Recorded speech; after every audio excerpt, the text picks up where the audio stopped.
수 없는 더위에 에어컨 전원 버튼을 누르고 싶지만 참을 인자를 새겨야 할 것 같습니다. 전기요금 인상이 결정됐기 때문입니다. 1kW 시당 5원. 인상된 요금은 다음 달부터 적용됩니다. 물가, 나아가 금리에 미칠 영향까지 전기요금 인상의 나비 효과 짚어보겠습니다. 이인철 참 좋은 경제연구소장 나왔습니다. 네, 소장님 어서 오십시오. 생각보다 많이 올랐습니다. 한 3원 정도 올릴 걸로 예상했는데 갑자기 5원을 올린다고 하니 이게 대관절 무슨 일인가 싶네요. 그렇습니다. 한준의 자구 노력을 이제 요구하면서 이 좀 요금 인상품을 좀 적게 가려는 게 아니냐라는 이제 정부의 고민이 결국은 한준의 요구를 좀 들어준 양상인데요. 전기요금 다음 달부터 킬로와트당 5원이 인상이 됩니다. 네. 당초 연료비 연동제는 플러스 마이너스 분기당 3원. 네. 그리고 연간 전체로는 5원까지만 인하가 가능합니다. 그러니까 원래 분기별 그 한도가 3원까지였는데 이걸 이제 풀어준 거군요. 한전의 그렇습니다. 요구대로. 한전은 사실 2분기의 연료비를 감안해 보니까 킬로와트 시당 33원의 인상 요인이 발생을 했다. 근데 네. 현행 연료비 연동제 규정을 좀 바꿔달라. 킬로와트당 5원까지 인상해달라고 네. 요구를 했는데 이걸 받아들인 겁니다. 자, 이렇게 되면 지금 우리가 이제 보통 가구에서 한 307kW를 네. 사용하는 가구의 경우에는 월 추가되는 이제 전기요금 부담이 1,500원이 넘습니다. 4인 가구 기준으로 그렇습니다. 했을 때요?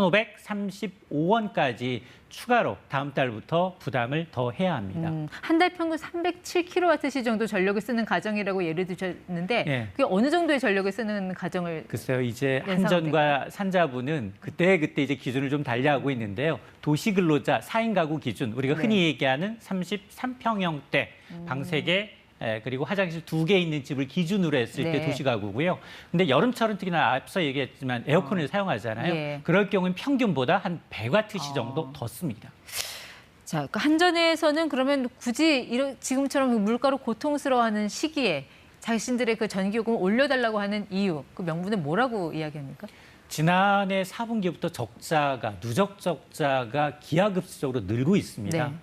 물론 우크라이나 전쟁도 원인입니다만 실제로 보면 이 신재생 에너지를 전환하는 과정에서 네. 발전 단가가 좀 비싼 에너지원 비중을 늘리다 보니까 적자폭이 지난해 4분기에만 지난해 한 해만 5조 한 8천억 원, 9천억 원대 적자를 기록했습니다. 네. 근데 더 급격하게 올해 1분기에만 8조 원 가까운 적자를 내고 있기 때문에 이런 추세로라면 한전은 연간 30조 원에 달하는 이제 적자가 예상이 되니까 결국 이제 정부가 이거는 돌고 돌아서 국민의 혈세로 메꿔야 되는 공기업의 부채이기 때문에 이걸 감안해서 킬로와트 시당 2원 정도 더 올린 것으로 보입니다. 그러니까 한전하면은 사실 공기업 중에서도 공기업, 뭐 세계적인 초우량 기업이라고 해서 뉴욕 증시에도 상장이 돼 있는 회사잖아요. 물론 뭐 그렇게 연료 단가가 올라서 우리도 전기요금 올릴 수밖에 없습니다라고 하면 사실 뭐 토를 달 사람들이 많지 않겠습니다만 그러면 그 전에 이익 났을 때는 뭐 했냐 이런 반론도 가능할 것 같네요. 맞습니다. 저 보시는 것처럼 2020년에는 무려 4조 원이 넘는 이익을 냈습니다. 네. 그 당시에는 국제유가가 배럴당 20달러대까지로 떨어졌던 시기입니다. 그런데 연료비 연동제는 2020년부터 적용이 되고 있는데 분기당 앞서 말씀드렸던 것처럼 킬로와트 시당 플러스 마이너스 3원만 조정이 가능했으니까 3원 정도 내려준 겁니다. 그래서 그동안 근데 이제 한전의 인력은 굉장히 많이 늘었고요. 그리고 부채 비율은 지금 200%가 넘습니다. 한전의 연봉 1억 원 이상 인력이 7명 가운데 1명 꼴로 상당히 높습니다. 그래서 자구 노력이 필요하다라는 정부의 지적에 대해서 해외 우량 자산을 포함해서 6조 원대 자구 노력을 얘기했습니다만 지난해까지 누적 부채가 한전은 총 145조 원에 달합니다. 그러니까 아무리 자구 노력을 해도 버틸 수 있는 한계가 있다는 겁니다. 그럼 그 적자폭을 메우기 위해서 추가로 또 전기요금 올릴 가능성도 있다는 얘기네요? 추가로 올릴 가능성은 오늘 개정안에서 나오진 않았어요. 왜냐하면 분기당 3원에서 5원으로 올렸지만 연간 전체 한도는 그대로 뒀습니다. 조삼모사 아닙니까? 맞습니다. 결국 이제 이 3분기에는 동결할 수밖에 없는 상황이거든요. 이번에 5원을 올렸기 때문에. 그런데 이제 정부는 국제유가가 현재 트렌드를 보게 되면 배럴당 120달러에서 한 고점 대비 10% 가까이 좀 떨어졌기 때문에 그것을 좀 감안한 조치이거나 아니면 3분기를 앞두고 다시 한번 이 연간 조정폭을 더 확대할 가능성도 있습니다. 결국 키는 이제 국제 유가라는 얘기인데 지금 국제 유가 그 흐름을 좀 보면요. 이게 뭐 120달러, 뭐 175달러까지 간다는 얘기도 나왔습니다만 지금 상황을 보면은 한 108달러? 이 정도까지 좀 많이 내려온 것 같기는 해요. 맞습니다. 이 추세적인 하락으로 갈까요? 어떻게 좀 전망을 하세요? 추세적 하락으로 가기에는 상당히 좀 어려운 상황이고요. 기본적으로 우크라이나 전쟁이 조기에 마감되는 상황이 발생한다면 물론 추가적인 하락도 가능합니다. 근데 지금 보시는 것처럼 고점 대비 배럴당 120달러에서 10% 정도 조정을 받았지만 이 조정폭은 미국의 급격한 금리 인상으로 인한 경기 침체 가능성을 반영하고 있기 때문에 그렇습니다. 수급 요인에서 바뀐 게 없습니다. 왜냐하면 여름철 드라이빙 시즌에 미국의 휴가철이 시작이 됐고요. 수요가 가장 많은 달입니다. 그리고 중국 역시 봉쇄령이 풀리면서 지금 수요 측면에서는 굉장히 폭발적으로 늘고 있기 때문에 단기 변수는 과연 바이든 대통령이 사우디에 가서 사우디의 이 석유 관련한 이 외교를 얼마나 잘 할지 성과를 좀 지켜봐야 될 것으로 보입니다. 어쨌든 뭐 거기서 외교적인 성과도 나오고 또 오펙에서 추가 증산도 하고 하면은 일단 원유 시장은 워낙 이 투기적인 수요가 많으니까요. 이런 투기적인 매수세가 매도세로 바뀌어서 좀 그렇게 바뀔 그런 가능성도 있지 않을까요? 그렇습니다. 전량 수입에 의존한 우리나라는 가장 원하는 베스트 시나리오인데요.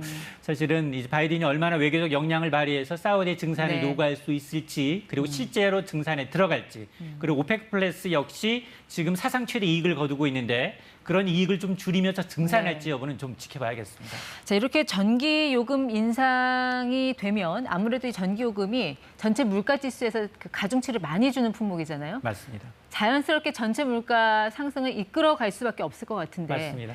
지난달에 우리가 한 5.4%의 그 소비자 물가 상승률을 보지 않았습니까?